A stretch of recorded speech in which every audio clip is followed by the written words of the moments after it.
only way for you to live in peace is to marry your husband and marry your husband's culture. So if you want to marry your husband and marry your husband's culture, you will enjoy your marriage.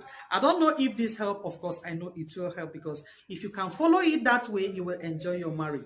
But if you want to fight in your marriage, especially you want to fight your mother-in-law in your marriage, you can't fight your mother-in-law, because your mother-in-law, yes, is your husband's mother. You are also someone's daughter, but you have to manage your marriage well for you to enjoy your marriage. I'm married to an Anambra man. I'm from, some parts of me, like I said, is from Cross River, and I have some parts from Benue. But I was able to manage my marriage the way I want it, and everybody is fine today. It must not be for me, the wife's mother must come to the house.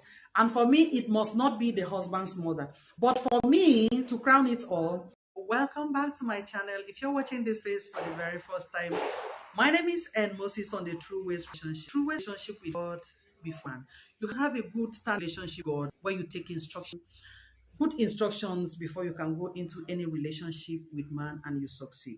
And of course, there's this question on, you promote intertribal marriage a lot. You talk about the Igbos, the Anambras, the Imos, the Eboyans, the Yorubas, the Benue, the Cross River. Yeah, because I am from Benue State, or some parts of me from Benue State, some parts of me from Cross River State.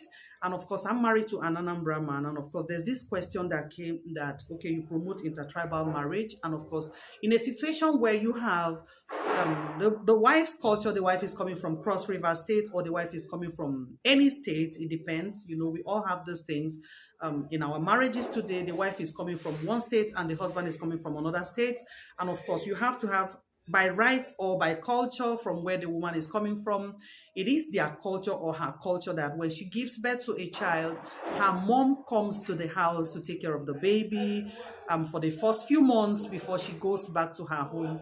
And of course, on the other side, and it is the culture of the man you're getting married to, who is not from your place or is not your tribe.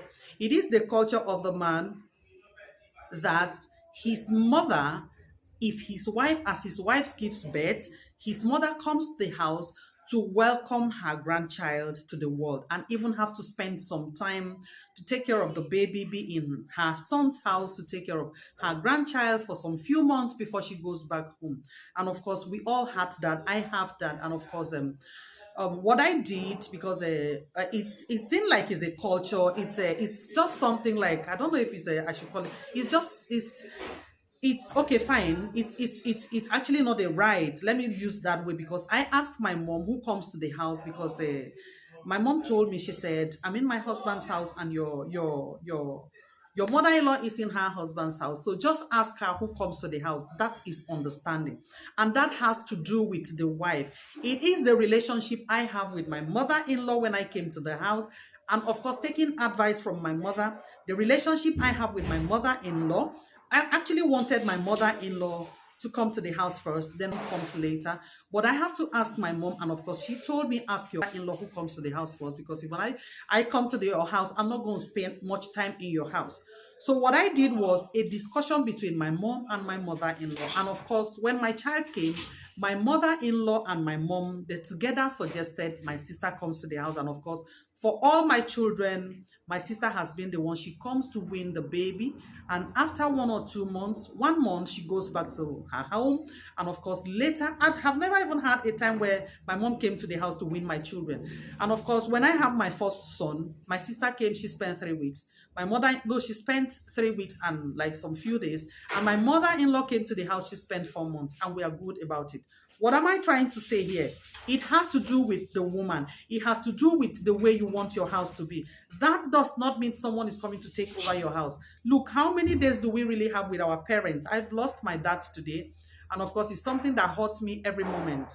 And of course, I really had time with my dad, because this child that my dad came to my house, we spent some time together even before he passed on. What am I trying to say? What time do we really have with our parents? You stay in the city far away. Your mother-in-law stays in another city. Your mother stays in another city. Like I said, it has to come from the man. Sorry, the woman of the house. Because at my time, I decided. And of course, I took advice from my mother. Let me give you a scripture to that. because I'm going to make some suggestions, and maybe some people, some ladies like me might not like this video. And of course, that will be fine, because I'm in my marriage today. I knew how I manage my marriage, and I'm marrying my marriage properly, and I'm enjoying my marriage today. Like I said, I'm not from my husband's place, and I am at peace with my in-laws. This is social media, I lie not. I am at peace with my own parents. You know, I'm at peace with everybody, and that is the way I did it. Now, I am going to read from the book of Ephesians, chapter 5, verse 22 and 25. Later, after this video, you can go ahead and read. And I go, wives, submit to your own husbands as to the Lord.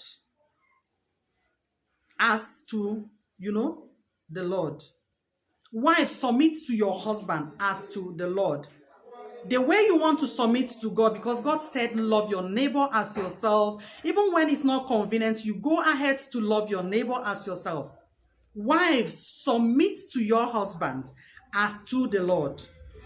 Even when it's not convenient to stay with your neighbor, your nagging neighbor, your quarrelsome, your fighting neighbor, you still have to stay, because you still have to stay and honor that word of God, to do what God has said, the instruction from God. Wives, submit to your husband as to the Lord. That is the instruction from God. So what am I trying to say here? Let me just finish it. He said, wives, submit to your husband as to the Lord. Husbands, love your wives as Christ loves the church and gave himself up for her. Now, the wife, you will be the one to marry your husband, because you're leaving your tribe and joining your husband. You have to marry your husband and marry your husband's culture. You don't have, if you really want peace in your marriage, you don't want to live in fighting mode with your in-laws, and even with yourself, and even with your husband, and looking at you like you came to the house to get married to him. You came with some cultures. When you're getting married, for me, when you're getting married to your husband from your tribe, you leave your tribe, you're joining your husband as a wife, then you have to marry your husband and marry your husband's tribe. That is the suggestion. That is the only way. And when you marry your husband and marry your husband's tribe, it is in your place to suggest to your mother and tell your mother, in my husband's tribe. That would have been when you have had a solid discussion with your mother and even with your mother-in-law. If you do it that way, there's no way you won't have peace. There's no way you can avoid fight in your marriage. Do you understand? So you as a wife, you have to marry your husband and marry your husband's tribe. That is the suggestion. If you do it that way, you get your marriage well.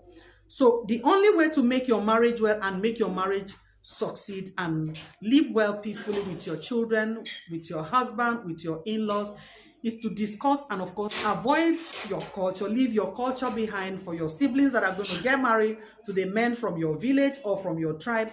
And, of course, go ahead, get married to your husband and get married to your husband's tribe. That is the only way. You see, there's this fight on my mother must come to the house. I see some ladies talk about it has to be my mother. It must be my mother. And if it is not my mother, you live in the house giving your husband headache. You live in the house making the whole place tense. You live in the house making the whole place, hostile for anybody to live. See, if you have not been able to manage your marriage well, prayerfully, you have not been able to do it, you will have crisis in your marriage. And of course, if you fight your in-laws, you might end up looking for children. See, this is not a cause. People have had their experiences. You can't fight your in-laws. And of course, it's expected that you should understand and show concern, and even your in-laws showing concern. But you are getting married to these people. I expected that from what I did, because I'm a living example. I married my husband and I married his sisters, I married his brothers. And I'm fine in my marriage today because the way I decided it, I needed to have peace. That is it. Because I have other tribes that got married to my brothers, and of course, we live in peace. So the only way for you to live in peace is to marry your husband and marry your husband's culture. So if you want to marry your husband and marry your husband's culture, you will enjoy your marriage. I don't know if this help. Of course, I know it will help, because if you can follow it that way, you will enjoy your marriage. But if you want to fight in your marriage, especially you want to fight your mother-in-law in your marriage, you can't fight your mother-in-law, because your mother-in-law, yes, is your husband's mother. You are also someone's daughter, but you have to manage your marriage well for you to enjoy your marriage. I'm married to an Anambra man. I'm from, some parts of me, like I said, is from Cross River, and I have some parts from Benue. But I was able to manage my marriage the way I want it, and everybody is fine today. It must not be for me, the wife's mother must come to the house. And for me, it must not be the husband's mother. But for me, to crown it all, if you want to enjoy your marriage, you want peace for your husband, you want peace for yourself, you want peace for your children, you want peace for your in-laws, you want your home to be at peace, please marry your husband, drop your culture in your place, and then go to your husband, marry your husband, and marry your husband's culture. I know this will help. God bless you. And if you have been watching my videos, you are enjoying my videos, you have not been able to share or subscribe, your subscription is needed, because it will help the YouTube algorithm to fetch me and present these videos to people. Yes, your thumbs up, I welcome your comments, welcome, and until I see you again, or make me see you again in my next short video, here is love. Bye for now.